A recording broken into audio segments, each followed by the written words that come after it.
Kalau banyak orang lain yang bilang ini orang songong banget, soal rajin, apa snapgram lagi belajar snapgram, lu belajar beneran apa main HP? Hey, mulut kalian jangan gitu. Mereka bilang soalnya pasti 50-50, maksudnya 50 industri 50 klinis, nggak mungkin terjadi ketemu. Gue I need somebody who can love me at my worst. No, I'm not perfect, but I hope you see my worth. 'Cause it's only you, nobody. Halo Kaks and Diks, welcome back to my channel. Nah, sesuai janji gue, hari ini gue bakalan share ke kalian tips and trik lulus UKAI CBT. Langkah yang pertama, jadi kalian itu nggak perlu khawatir karena UKAI itu nggak ujuk-ujuk langsung ujian UKAI CBT, karena pasti ada yang namanya tryout nasional. Jadi akan diadakan oleh panitia nasional UKAI seperti sekarang ini batch 15 kalau nggak salah, dan itu akan diadakan tanggal 2 sampai 3 Desember di tahun ini. Nah, itu untuk persiapan atau simulasi lah buat kita semua kira-kira soal UKAI itu seperti apa. Nah, pengalaman gue sendiri mengikuti tryout nasional itu, menurut gue TONAS itu jauh lebih susah daripada UKAI. Jauh lebih susah karena banyak banget materi yang nggak pernah gue pelajari di bimbel gue itu ada. Dan memang sih kata orang TONAS itu bakal lebih susah, dan wajar memang susah karena reviewer atau pembuat soal sendiri banyak membuat soal-soal baru, tipe soal baru untuk menguji kalau kita ini calon apoteker bisa nggak mengerjakan ini ya. Untuk menguji juga soal ini tuh layak atau tidak masuk ke CBT-nya UKAI. Kalau terlalu susah ya nggak dimasukin, kalau terlalu gampang ya jangan gitu, atau terlalu panjangnya jangan, terlalu ambigu ya jangan masuk, seperti itu. Jadi waktu itu TONAS gue nggak lulus TONAS. Jadi nilai gue tuh berapa ya, nilai gue ya 50-an apa 40-an apa, karena cuman bener gak nyampe 100, berarti kurang dari 40 ya. Jadi gak terlalu bagus. It's okay, karena kalian kalaupun nanti TO nasional kalian misalnya nggak lulus, nilai kalian jelek, jangan patah semangat karena TONAS itu nggak menentukan kalian lulus atau enggak. Jadi nilai TONAS itu tidak akan mempengaruhi nilai kalian di UKAI nanti, tidak mempengaruhi kelulusan kalian di UKAI nanti. Jadi nggak usah khawatir. Tapi bukan berarti kalian terlalu santai untuk mengikuti TO nasional nanti. Pastikan kalian udah belajar juga. Untuk itu gue mau kasih tau ke kalian tips and trik lulus UKAI. Kita langsung aja ke langkah yang pertama. Nah, kalian gak perlu khawatir, TONAS UKAI itu semua sesuai dari blueprint. Jadi kita harus mempelajari juga blueprint. Kita harus tahu nih kira-kira persentase atau banyaknya jumlah soal yang keluar tuh banyakan yang mana, banyakan apa. Kalau aku lihat-lihat sih memang secara garis besar farmakoterapi itu paling banyak, karena endokrin sendiri berapa, gastro berapa, kardiovaskular berapa, itu masing-masing punya persentase soal. Dan kalau digabung itu banyak banget, jauh lebih banyak daripada industri maupun manajemen farmasi. Jadi mengutip dari kata-kata panitia nasional UKAI kemarin bahwa soal UKAI sama sekali tidak nggak akan terjadi ketimpangan antara si soal farmasi klinis dan industri. Jadi soal klinis dan industri pasti 50-50, 50-50 sama banyaknya. Dan juga mengutip panitia nasional UKAI tahun kemarin mengatakan bahwa soal UKAI tidak pernah lebih dari 2 langkah atau 2 tahap pengerjaan. Jadi katanya nggak terlalu sulit. Jadi ya kita nggak perlu takut ya, cuman masalah kalau kalian tahu berita UKAI di tahun gue, di periode gue kemarin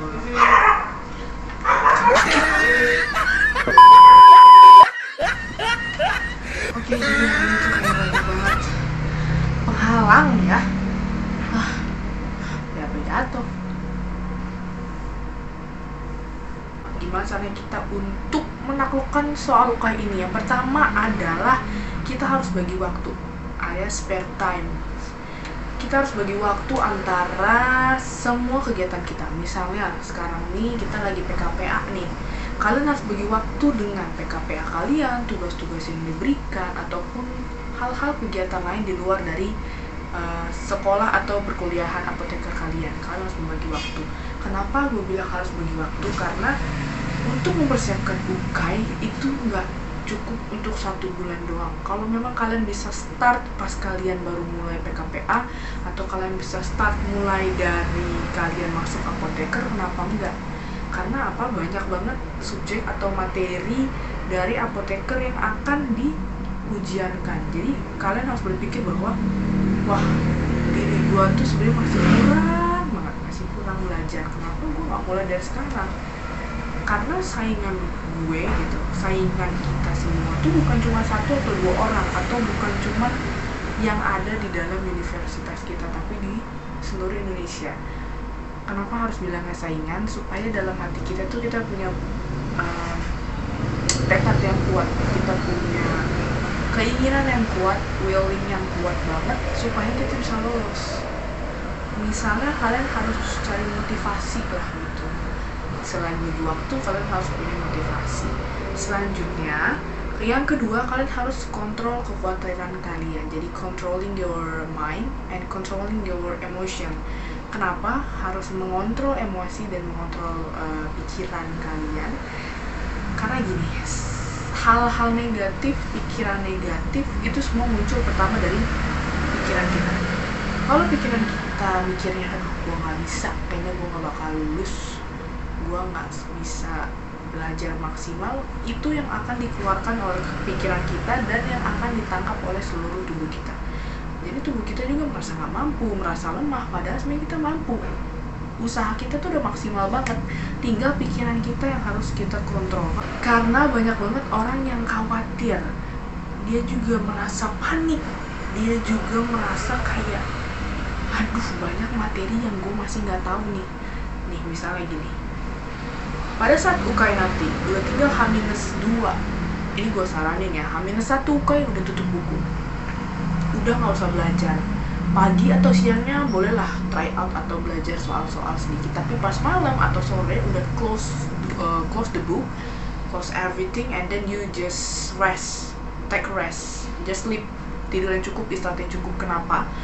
Semakin kalian melihat materi H-1 nih, kalian lihat materi, wah ini gue belum tahu, ini gue belum tahu, ini gue belum tahu, kalian akan berusaha untuk nge-push diri kalian mempelajari hal yang baru kalian tahu H-1, dan kalian akan melupakan yang sudah kalian kerjakan sebelumnya, yang sudah kalian pelajari sebelumnya, dan itu membuang waktu dan menguras pikiran kalian. Prinsip gue adalah gini, kalau emang gue nggak tahu soal itu, gue akan maksimalin 199 soal yang bisa gue kerjakan. Kalaupun di UKAI nanti gue nggak bisa 10 soal, akan gue pastikan sisa yang lain akan gue berusaha maksimal, karena gue tahu gitu. Kontrol kekhawatiran kalian, karena justru hal mendasar seperti itu yang bikin kita kayak oh my god, panik. Karena pas masuk ruangan UKAI itu suasananya udah beda. Gue jujur aja sama kalian, pas masuk suasana UKAI gue tegang banget, tapi gue berusaha untuk tenang. Gue berusaha pas gue masuk ke ruangan UKAI, gue berdoa. Kemanapun gue pergi gue berdoa, supaya gue yakin gue pasti bisa, karena ada Tuhan di dalam hidup gue, Tuhan yang menuntun ujian gue. Jadi gue gak khawatir, kalian gak perlu khawatir gitu loh. Maksudnya apa yang kalian khawatirkan? Kalian udah belajar nih sekuat dan semaksimal mungkin, kalian mau khawatir apa? Sisanya tinggal kasih sama Tuhan. Tuhan, aku cuma bisa segini, sisanya Tuhan yang lengkapin. Percaya aja, percaya. Gak usah khawatir, and everything's gonna be alright, everything's gonna be okay. Jadi kita gak perlu khawatir, okay? Next, have to calm down. We have to kita harus hitung mundur. Hitung mundur maksudnya apa nih kak? Jadi misalnya nih, kita udah misalnya start di bulan Desember atau start di bulan Januari, kita punya waktu 1 bulan menuju UKAI. We have to push ourselves to study. Kita harus tekan diri kita untuk lebih banyak belajar. Karena apa? Wah, dalam 1 bulan ini aku harus bisa ngerjain berapa soal. Misalnya gini, kalau misalnya kita dalam 1 minggu, ya 1 minggu, 1 hari kita belajar 200 soal, 1 tryout ya, kan 200 soal tuh. 2 soal dikali 7 itu adalah 1400 soal yang baru kita kerjain selama 7 hari, sedangkan kita punya 1 bulan lagi untuk mempersiapkan diri kita. So, kita harus nge-push diri kita harus punya target. Itu artinya kita harus hitung mundur. Itu kalau gue harus nambahin waktu belajar gue. Misalnya 200 itu gue kerjain pagi ke siang. Nanti malam, dari sore ke malam, gue belajar 200 soal lagi. Jadi 1 soal 400. Bayangin 400 dikali 30 hari, itu jauh lebih banyak. Tapi jangan nge-push diri kita. Kita harus tahu batas diri kita. Kalau emang ngantuk ya stop. Karena kan tryout itu waktunya juga sama kayak UKAI, 2 jam. Biasanya dibikin 2 jam 20 menit. Ditambahin waktu 10 menit.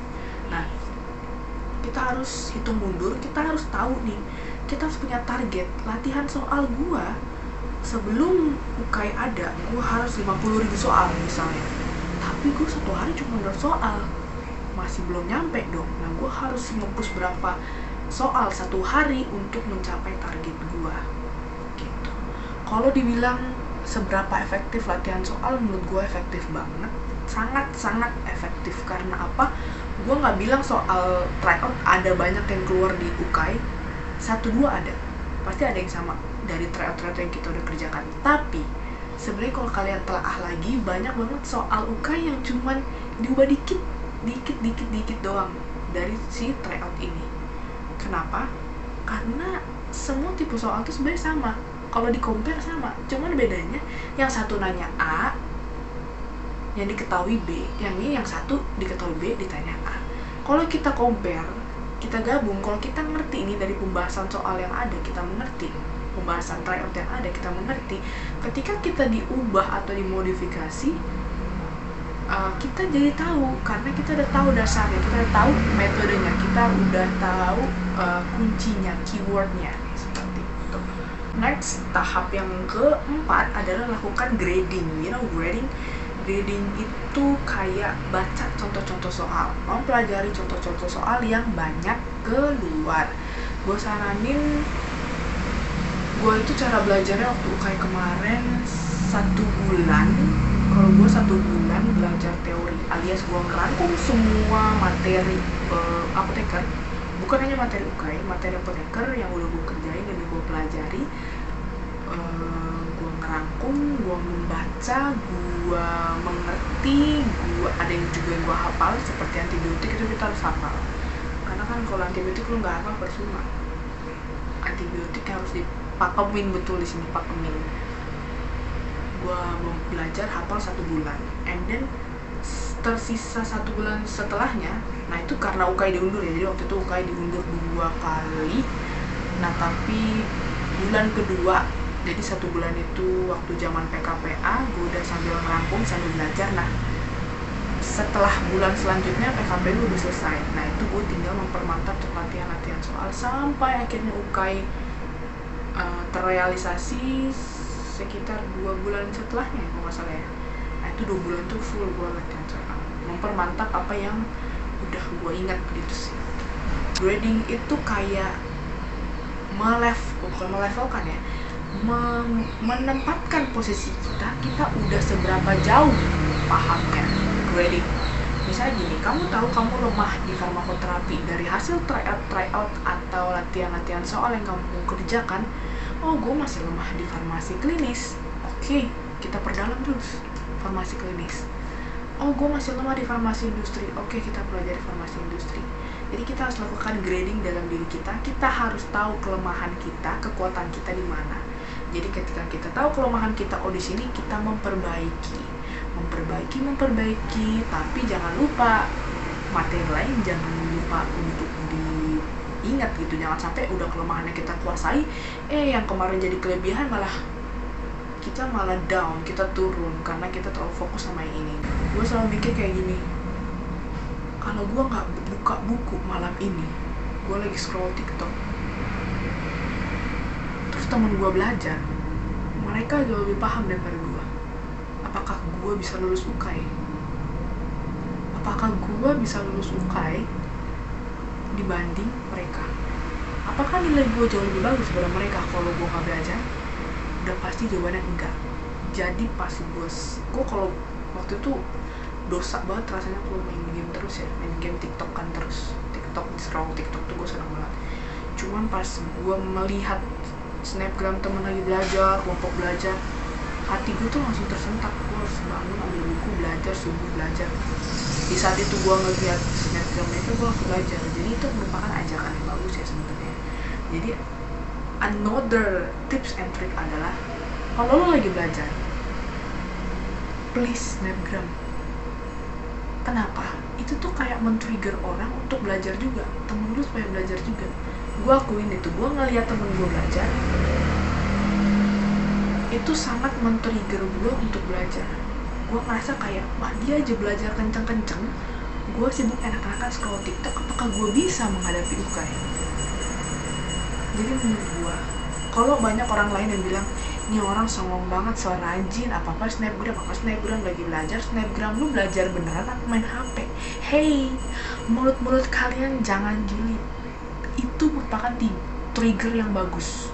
Trigger yang bagus buat teman-teman kita yang calon apoteker yang juga lagi belajar, itu men-trigger mereka supaya apa? Wah, dia aja belajar, masa gua enggak?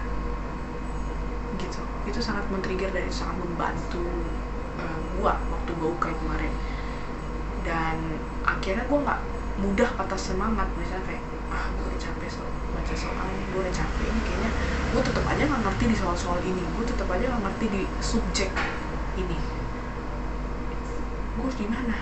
Nah, tapi ketika gue ngeliat teman gue belajar, gue ngerasa kayak, wah temen gue aja berjuang, masa gue enggak? Gue harus lulus sama-sama mereka. Nah, itu motivasi yang bagus buat kalian. Next adalah kita harus punya kelompok belajar. Oke, jadi gini, kelompok belajar ini sebenarnya agak sulit ya. Maksudnya sulitnya tuh gini, kita nggak tahu kan kita ini punya kelompok belajar nih yang bener apa enggak, atau yang cuma datang sekedar julid gitu ya. Harus cari kelompok belajar yang menurut lu nih orang pinter di farmasi klinis misalnya, atau nih orang cuma pinter di satu subjek tertentu. Itu masih lebih mending karena dia bisa ngajarin kan lu dengan gaya bahasa dia sendiri, dengan tips and triknya dia sendiri untuk lu mengerti. Itu cocok untuk dijadikan teman belajar lu. Atau lu harus punya teman kelompok belajar, at least gak usah pintar lah, at least minimal kelompok belajar lu harus rajin. Karena apa? Lingkungan lu sangat menentukan lu untuk lulus atau enggak. Gua akuin itu. Gue punya kelompok belajar yang puji Tuhan rajin. Jadi gue waktu itu sempat ngekos, gue punya 3 teman kelompok belajar. Lihat nih, 3 tambah gue 4, sedikit ya. Kalau bisa dibilang 4 orang ini masih sedikit. Biasanya kelompok belajar tuh di atas 6 orang. Tapi dengan 4 orang ini, dengan 4 orang rajin ini, cukup men-trigger gue untuk selalu rajin belajar di kosan. Dan puji Tuhan nama kita tuh semuanya lulus, 4-4-nya lulus dengan nilai yang sangat beda tipis, dengan nilai yang memuaskan, cukup memuaskan menurut gua. Jadi nggak terlalu jelek, nggak terlalu bagus, tapi ya dengan keadaan kita waktu itu, dengan nilai, dengan bisikan-bisikan berita-berita UKAI yang katanya susah, sampai penurunan angka kelulusan di semua universitas, dengan nilai segitu kita bisa lulus. Itu gue sangat bersyukur banget punya 4 temen yang rajin, tambah gue 4 temen yang rajin.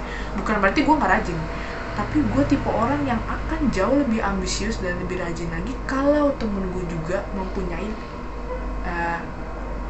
rasa yang sama. Jadi kita saling melengkapi, kita saling memberikan, kita sangat saling menginfluence untuk tetap harus belajar dengan rajin.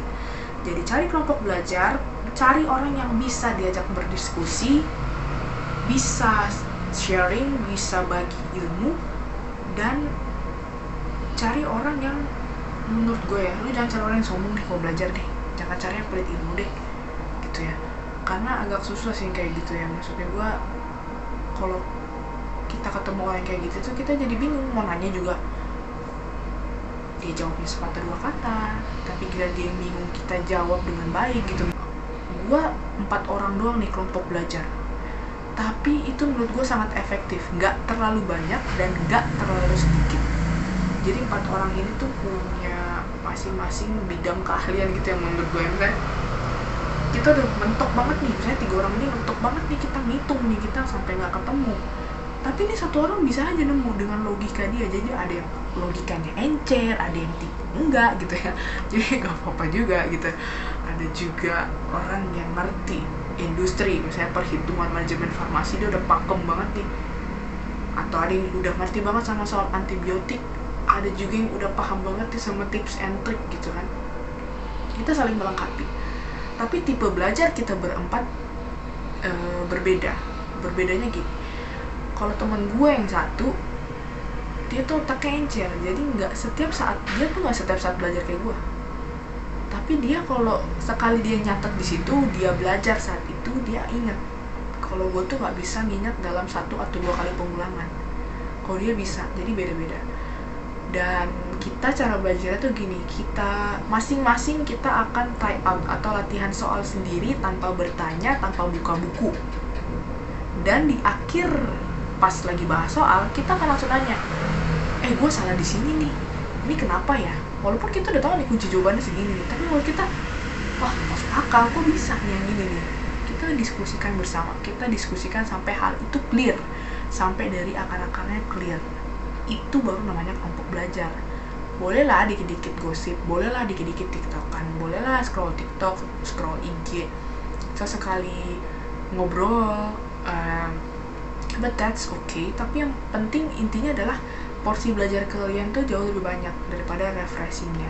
Itu yang gue rasakan sama teman-teman gue, bagaimana diri kita nge-push untuk selalu latihan soal. Kita maksain banget, kayak misalnya di kegiatan hari itu ada acara kampus, misalnya seminar, kita akan saling nge-push diri kita bahwa aduh kita harus TO nih hari ini, nggak bisa. Jadi sempet banget paling malam gue TO tuh malam jam 10 apa jam 9 malam, jadi 2 jam setelahnya tuh baru buat kelar.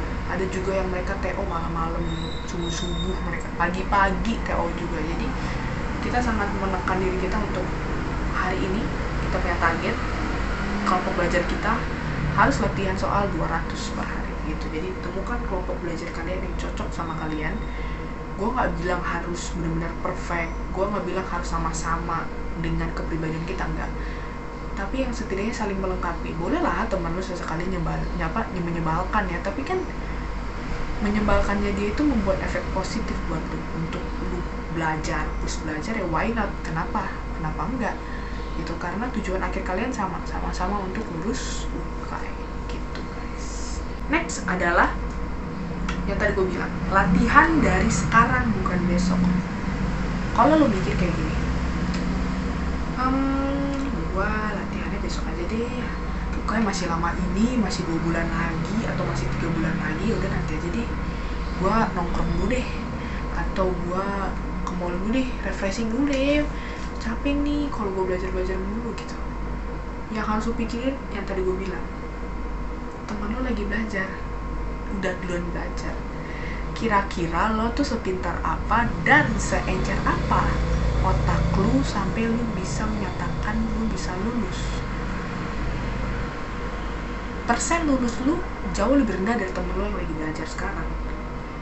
Dan lu mau membiarkan kesempatan belajar lu hilang begitu aja dengan nongkrong sama temen, jalan, tanpa harus belajar dulu.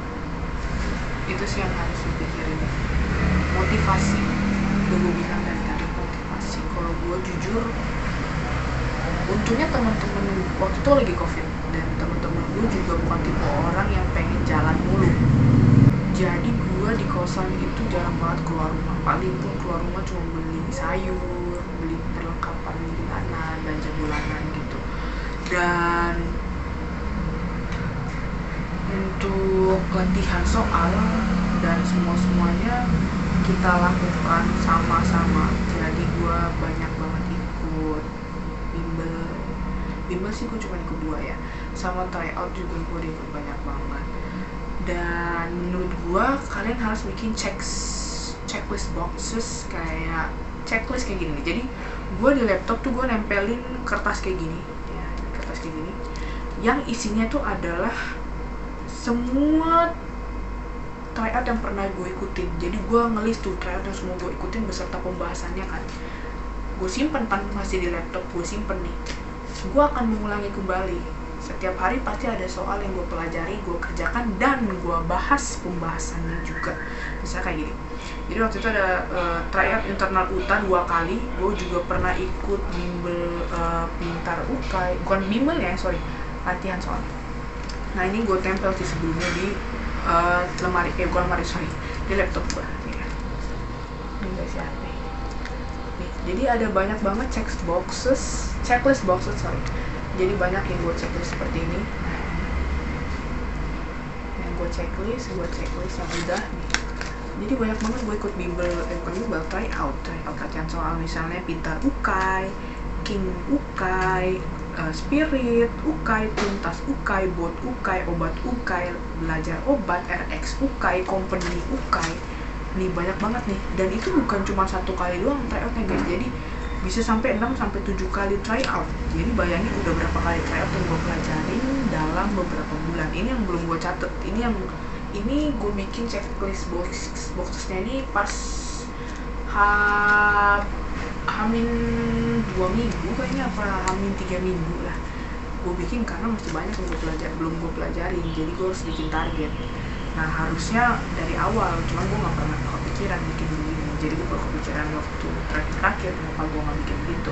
Nah itu berguna banget karena gue harus punya target dan tujuan. Misalnya gak semua tryout itu soalnya sama ya, maksudnya di tryout si A, tryout si B, tapi tryout B ini kayak lebih susah daripada tryout si A.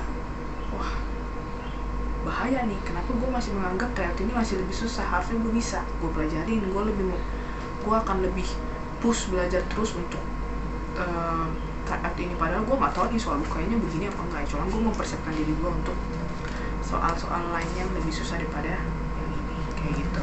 Nah menurut gue efektif atau tidaknya lu belajar itu dari diri lu, karena semua metode belajar dan cara belajar orang berbeda.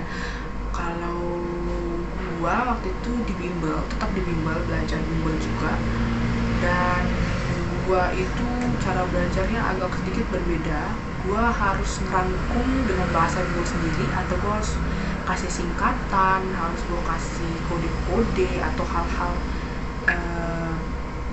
kata-kata yang akan mencerminkan apa yang gue hafal. Jadi itu kayak hafal versi gue, belum tentu kalau gue ngafal dengan singkatan seperti ini atau bahasa seperti ini orang tahu gitu. Jadi balik ke kalian sendiri, yang penting kalian harus fokus belajar dan ingat latihan itu dan sekarang bukan besok. Kalian harus push diri kalian dan kalian harus berpikir bahwa kalian UKAI harus one shot UKAI, jangan ada retaker dan jangan pernah ada pengulangan lagi.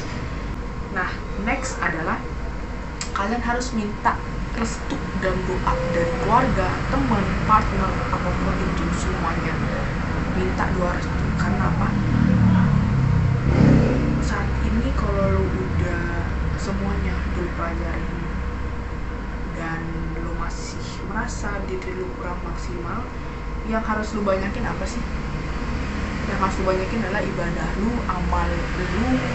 Mintalah doa restu sama teman-teman dan keluarga lu, karena doa itu besar kuasanya. Gue nggak bilang lu nggak harus, gue nggak bilang lu harus nggak usah belajar, doa aja terus enggak. Tapi ora et labora ya kan, kerja sambil berdoa, terus selalu kerja. Jadi harus minta doa dan restu itu perlu banget. Yang penting lu semua udah maksimal kerjainnya, belajarnya, sisanya let's God do the rest. Jadi biarin aja Tuhan yang lakukan sisanya. Jadi nggak usah overthinking, nggak usah insecure lihat orang. Mulailah dari sekarang, karena yang lulus UKAI bukan yang pintar, tapi yang berusaha. Gua jamin kalian pas lulus UKAI nanti lu bakalan kaget ngelihat kayak, wah si ini nggak lulus ya, kok bisa, wah padahal dia pintar gini. Tapi lu lupa effort lu, apa yang udah lu kerjain sejauh ini, usaha lu sampai maksimal, lu bisa ngalahin orang yang pintar. Itu yang harus lu tekanin dalam diri lu sendiri. Buat teman-teman yang lagi mempersiapkan UKAI, gue cuma bilang gini, kalian kalau lagi capek, lagi pening, lagi bosen, jenuh, coba deh pikirin akan berapa banyak orang, akan banyak tetesan air mata yang keluar kalau lo gagal. Tapi bandingin akan berapa banyak orang yang sangat bahagia mendengar kelulusan lo nanti. Maka dari itu lo harus berusaha kasih kado yang terbaik untuk keluarga lo, terutama orang tua kalian. Even orang tua kalian masih ada atau enggak, gue yakin kita semua teman-teman calon apoteker pasti bisa lulus. Jadi nggak usah insecure, nggak usah overthinking, kalian pasti bisa. Dan kalian akan OTW jadi calon sejawat sama gue. Kalian tetap semangat dan jangan pernah menyerah. Oke, Kaks and Dix, thank you buat semua yang udah nonton Kaks and Dix. Next konten kalian mau aku sharing apa lagi? Ini pure dari pengalaman aku. Pas kalau lagi panik gue tuh suka, waktu itu gue lagi UKAI nih kan, itu memang soal UKAI susah banget sih. Jadi waktu soal UKAI gue itu susah, dan gue baca soal tuh kayak, apa nih? Gue targetin diri gue harus bener 120 soal, minimal 120 soal gue harus yakin. Jadi nanti gue bakalan ngejelasin UKAI itu tombol-tombolnya seperti apa ya. Cuman singkatnya tuh, UKAI itu akan ada tandanya kan. Kalau lo jawab yakin hijau kalau nggak salah, kalau lo jawab nggak yakin biru kalau nggak salah, kalau lo belum jawab putih gitu kan. Nah, gue tuh harus mastiin hijaunya atau yakinnya tuh 120 ya, 120. Jadi waktu itu gue pas baca soal tuh kayak, aduh ini apa nih, kayak kebanyakan gak tahu. Gue udah hopeless, gue harus kehilangan harapan. Tapi tuh waktu itu gue inget banget, gue duduk tegap, muka gue udah pernah, terus gue gini-gini, lu harus bisa gitu, lu harus bisa, lu harus banget, bisa, mau gituin. Karena apa? Gue harus yakinin diri gue. Kalau gue udah down, mental gue down pas gue kerjain UKAI, gue gak bakalan bisa nyelesain sisanya. Maka dari itu gue harus bilang, yuk bisa sedikit lagi. Karena apa? Diri kalian yang akan menolong kalian pada saat kalian kesusahan. Itu yang kalian harus pegang, itu yang kalian harus tahu. Dan akan banyak orang yang, aduh gimana sih, orang tua lu udah sejauh ini, lu tinggal dikit lagi lu lulus gitu. Itu yang gue tanamin dalam diri gue waktu gue down, lihat baca soal UKAI yang susah. Gue dikit lagi sampai akhirnya selesai, sampai pengumuman lulus pun akhirnya gue lulus dengan nilai yang luar biasa. Dengan nilai segitu gue cukup puas, karena nilai gue termasuk nilai yang lumayan tinggi lah. Dari di hari gue kan hari pertama ya, itu nilai tertinggi ketiga apa keempat, ketiga atau keempat gitu. Dan gue cukup bahagia karena usaha gue ternyata nggak sia-sia. Orang tua, keluarga happy banget, dan gue bisa memulai jenjang baru gue untuk bekerja seperti itu. Oke, jadi thank you Kaks and Dix yang udah nonton video gue hari ini. Maaf ya, banyak banget suara-suara motor, mobil ya, karena ini rumah gue tuh samping jalan, jadi ya mohon dimaafkan. Dan jangan lupa untuk like, komen, dan subscribe. Kalian bisa tulis di komentar kalian tuh mau tahu informasi apa yang kalian mau pertanyain. Gue akan ngelakuin riset dulu, gue baca dulu, baru gue sharing lagi gitu. Thank you buat menonton. God bless you all.